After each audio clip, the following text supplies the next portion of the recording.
Bonjour et bienvenue à Malabo en Guinée équatoriale. Bienvenue pour une interview exclusive France 24 RFI. À mes côtés, Christophe Boisbouvier de Radio France Internationale. Notre invité, le président de Guinée équatoriale, Monsieur Théodoro Obiang Nguema. Merci beaucoup, Monsieur le Président.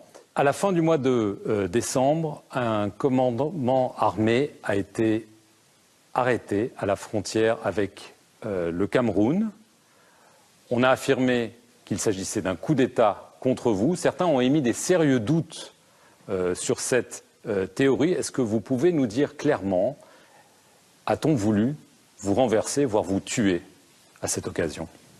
Un groupe de terroristes du Tchad, de nationalité tchadienne et nationalité centrafricaine, notamment Sénéca, qu'aujourd'hui arrive à convertir à un groupe terroriste.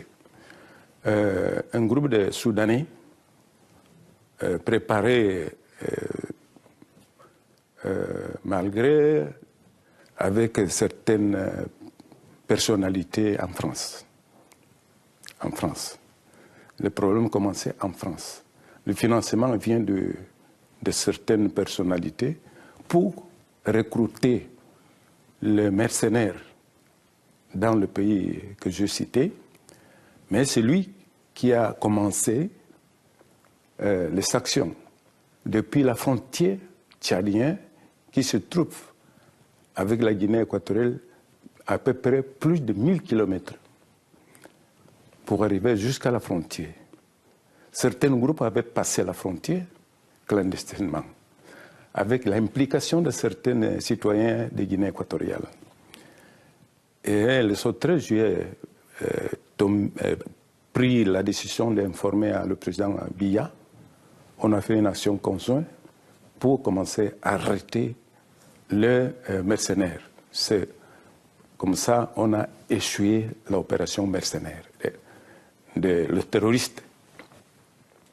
Alors, vous avez parlé de la France. Vous dites que l'action a été déclenchée depuis la France. Qu'est-ce que ça veut dire? Je ne suis en ce moment à la mesure de citer des personnes. Je demande la collaboration du gouvernement français pour faire l'enquête. Les éléments que j'ai en ce moment, c'est que le financement venait de certaines personnalités de la France.